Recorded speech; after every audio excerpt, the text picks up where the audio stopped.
Hey everyone, this is Coach K, Dr. Coach K, coming to you live to continue our coaching session in our three textbooks, The Rich Get Richer and the Poor Get Prison by Dr.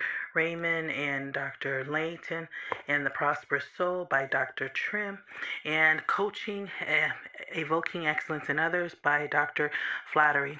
Today we're going to start off with Evoking Excellence because we did the other two the other day. So we're going to focus on evoking excellence in others. We're on page 24 on the second paragraph, and we're going to start beginning on reading. Since this is not a book about the philosophy of language, I want to narrow the focus and make a few particular points about language and coaching. Language is an orientation to our common world. Watch how mothers interact with their infant children. They name many of the objects and people that the child is close to, and by nearly endless repetition and the maturation of the child's nervous system, eventually the child is oriented to the world that is made by the language the mother speaks. The same thing happens to us as adults. When we visit a foreign country or take a job in an industry that is unfamiliar to us, we become oriented. That is, we become able to act effectively within that country or industry. When we learn the language particular to that place, in addition, language is what allows us to coordinate our actions with others.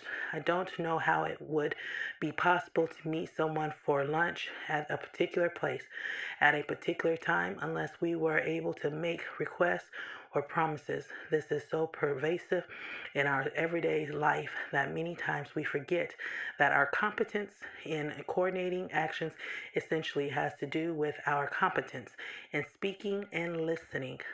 The authors mentioned earlier do not even agree on a definition of language. Um, Many of them would claim that there is no possibility of definition or of defining any single word. What then are we talking about when we say language? Martin Heidegger, 1971, said that the best he could do was point to a path that might be the way of language. Surly, 1969, works hard to take the mystery out, but does he work deep enough to adequately address Heidegger? Many professional philosophers say no. Cocklemans, 1972, others claim that his views are useless and irrelevant. What can the non professional philosopher make of all this, and why should we care? Well, it seems to me that Wittgenstein, 1953, got it right when he said that language exists as a type of game that exists and makes sense only in the context of the world created by speakers of the language. This seems self evident to me. French speakers, for example, construct and inhabit a world that I cannot enter until I speak French.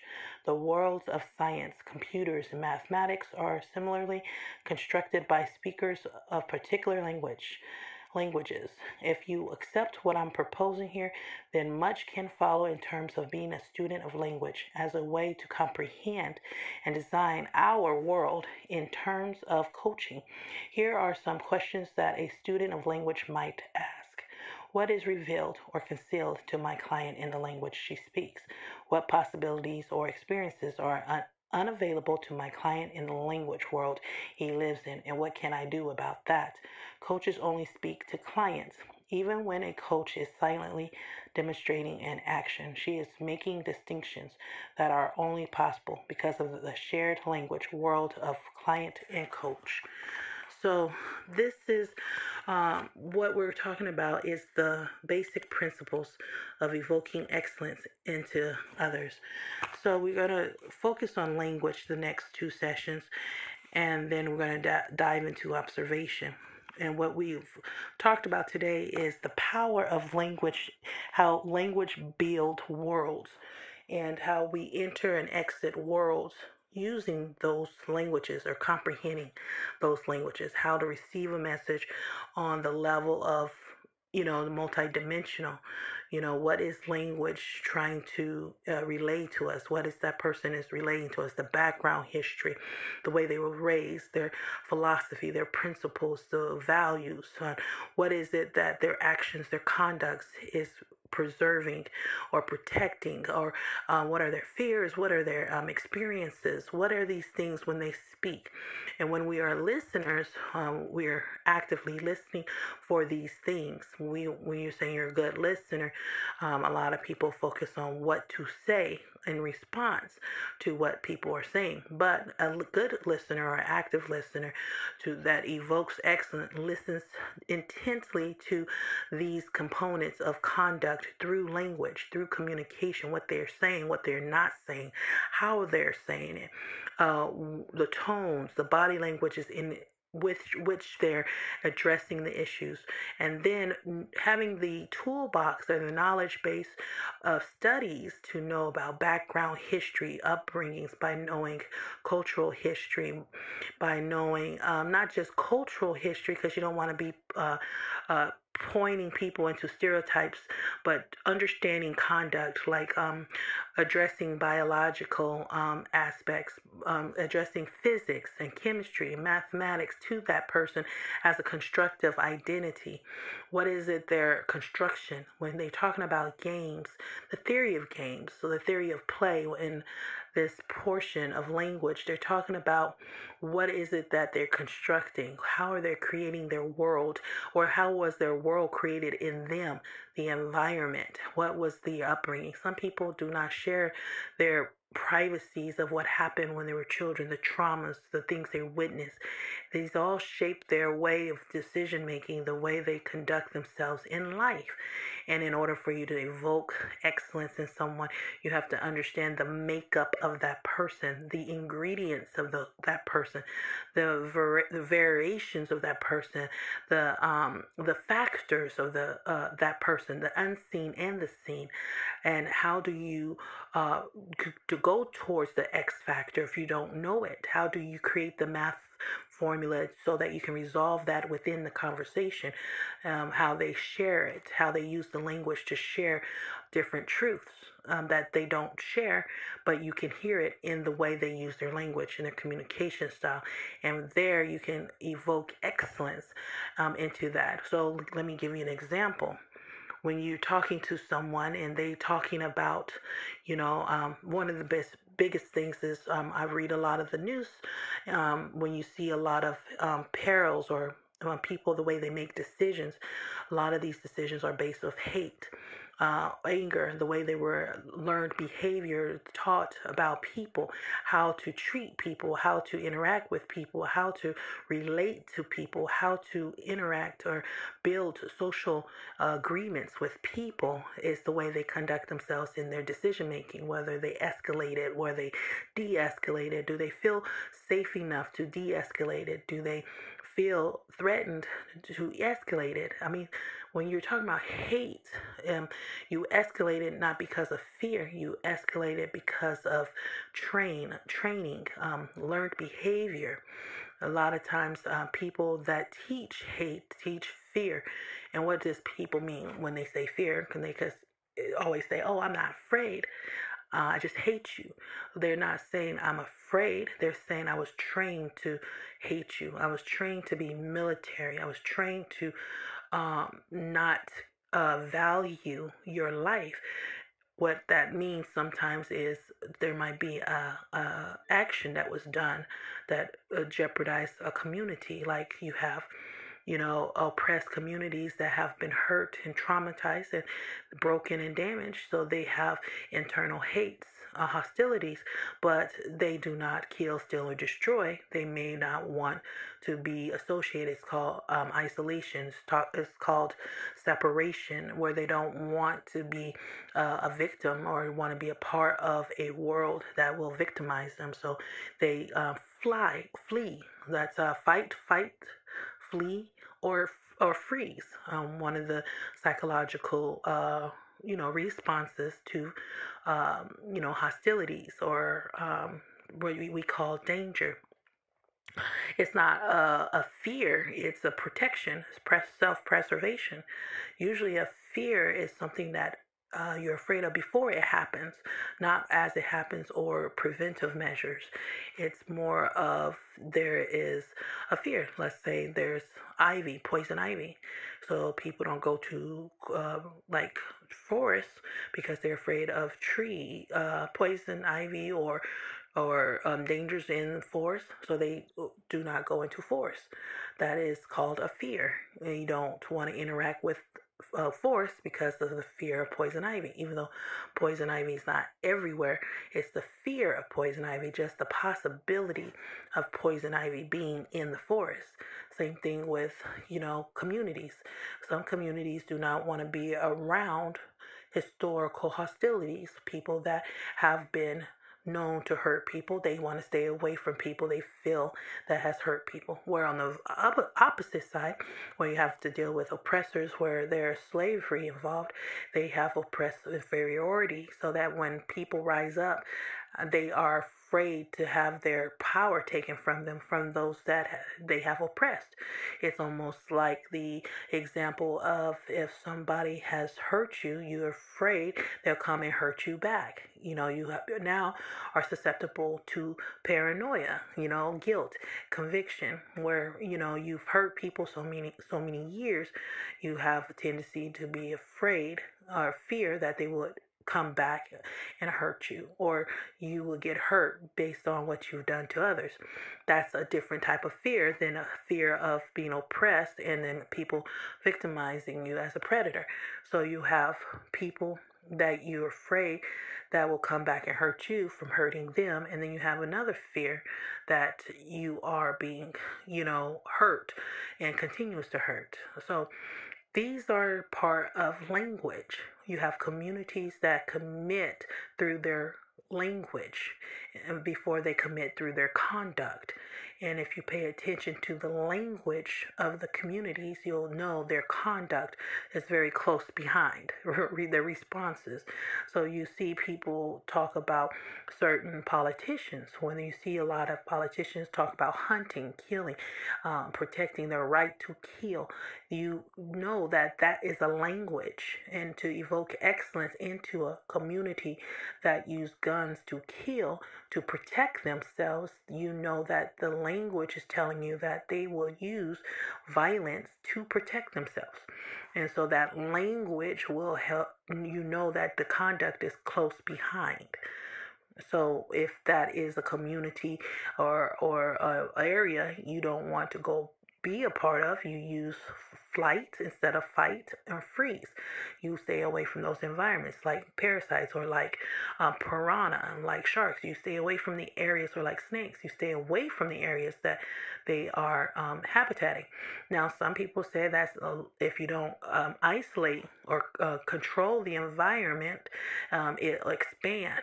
You'll have an invasive species leaving and spreading like a virus, which people have called communities viruses.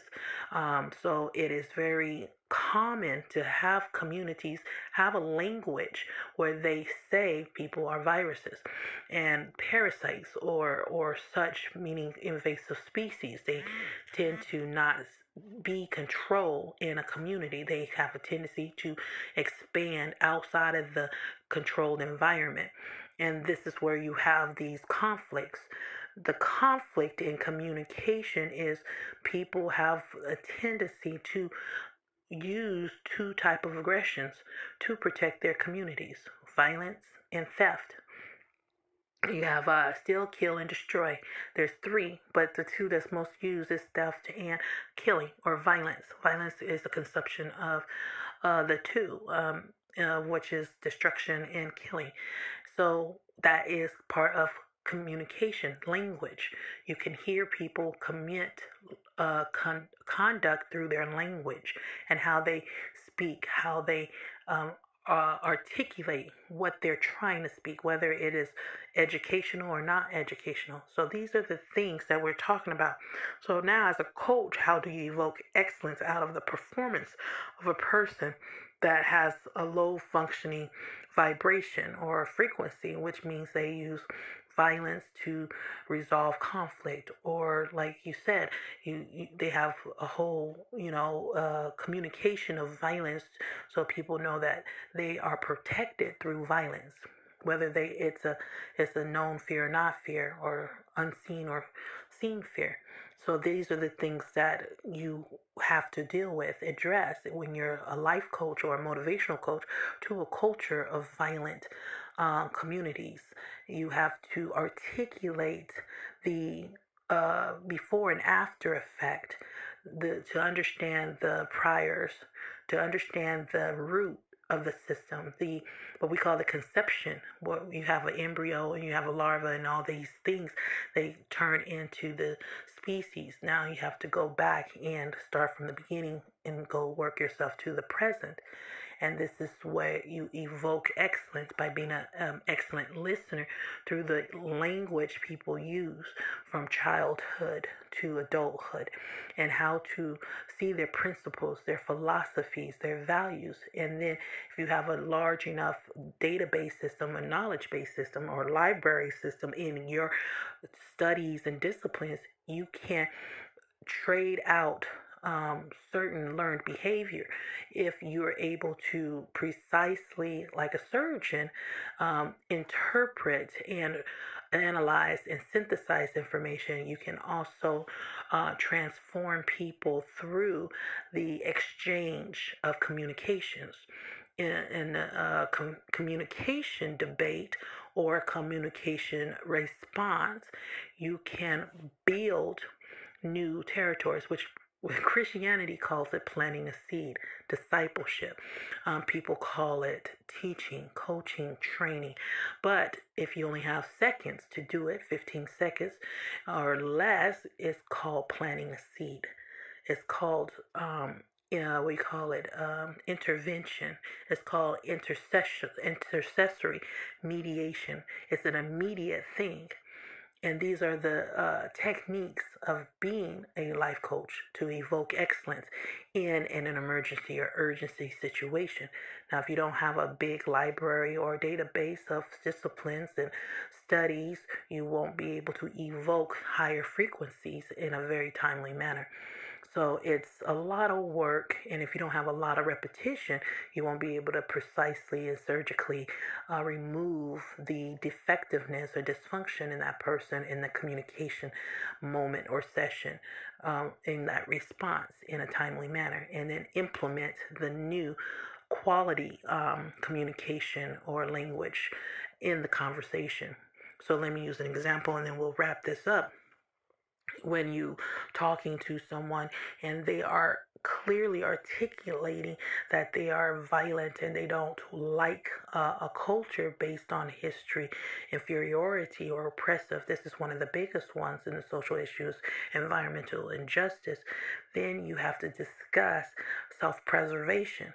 Self-preservation in the animal kingdom, you realize snakes are self-preserving animals.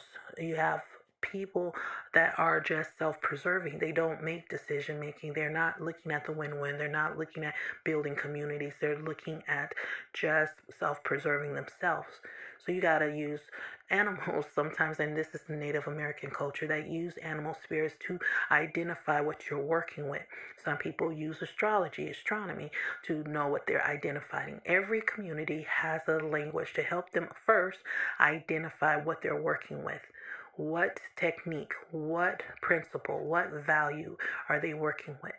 And once you acknowledge what that person is, then you can build the case of interaction. And then when you interact with that person, you build the case. So if you have someone that is a snake that is identified as self-preservation, you understand that snakes do two things. They attack or they destroy to preserve. That's it. And so when you're interacting with communities as such, you know that you have one, to need safe space in the communication and in the relationship. And two, you need to intervene, which is to have a technique to combat it or to counteract it or to resolve it. And that sometimes means blocking, it sometimes means moving out the way, sometimes it means preventive measures. So let me use an example. If it's a snake, you know that snakes move forward to attack. You usually have to be quicker than a snake to move faster, or have something like a bag or stick or something that will help you block. There's so many things that is cautionary, because with snakes you have to also remember that you are adjusting to their climate, their environment, which is their body, the way they move.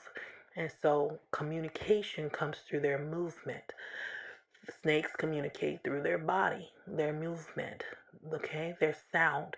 And this is how people say you got to be a good listener, because communication is being built 24/7 around the clock, and you have to be able to analyze it, synthesize it, and uh, compute it, computation, mathematically understand it, okay, comprehend it. So we talk later about this. So next time when we do this coaching session, we'll talk about these things through language, through music, language through body language, language through the way we construct our look, how we appear to others, the way we move in and out, the way we work, the way we, interact with people, animals, and in our privacies. All these things are constructions. And one thing we have to talk about is the game theory, how the game is like a beginning and an end. So we have to talk about the destination, the end game, and the time clock, the timeliness of the communication, the language, to towards the conduct before the conduct is manifested, right? So that is something that you have to realize in the 15 seconds that you're interacting with a person or place or thing. That is how you first identify it, and then second, how you evoke it into excellence is the end game. After you identify it, how do you move it? How do you transform it? Or how do you interact with it? How you intercessor it? How you mediate through it? How you uh, we call it interact, meaning engage with it, commit to it, right?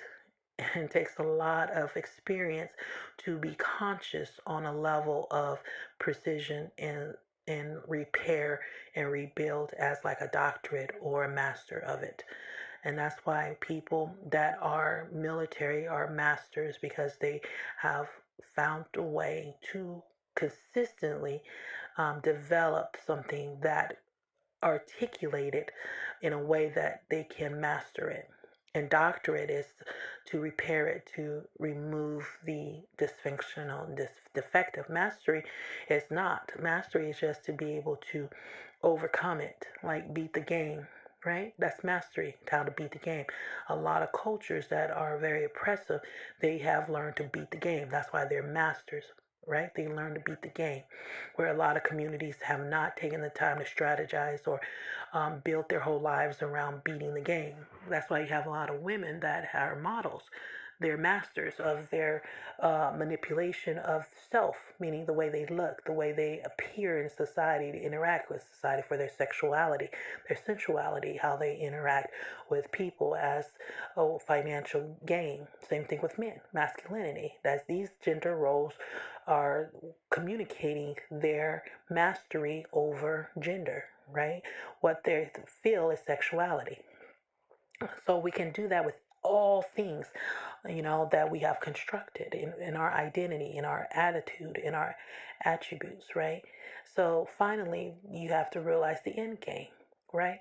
After you have mastered it, do you stay as a master, or do you take it to the next level and now you leave self-preservation and you become a healer, a doctorate? You doctor you things, repair, build, regenerate, right? Restore. That's all doctorate level. You're not a master no more, where you're just beating the system, beating the game, overcoming it, and you're done. So you're a master, you're oppressor. You're just building it as how you preserve it. You want to preserve yourself, you know.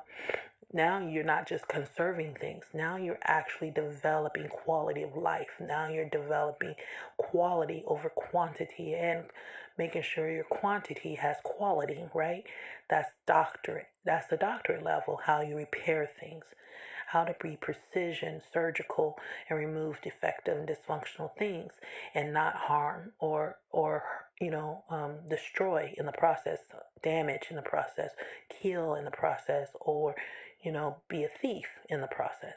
So these are the things that you think of when you think of the basic principles of evoking excellence in others.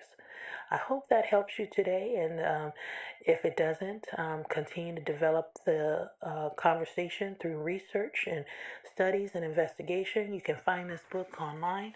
It's called Coaching, Evoking Excellence in Others. What we do is read through the book and I give you my insight, but there's thousands of insights. So please feel free to look at all the commentaries of the world and what they see in their feedback and insight about evoking excellence in others through techniques of language and communication. And that's one of the biggest ones we're going to be developing as active listening through communication. And we'll develop from there. Okay, so once again, this is Coach K signing off. One love, much love, all love, peace and blessings. Please take care of the world, and the world takes care of you in the process. And hopefully, you'll do more and do greater. Thank you.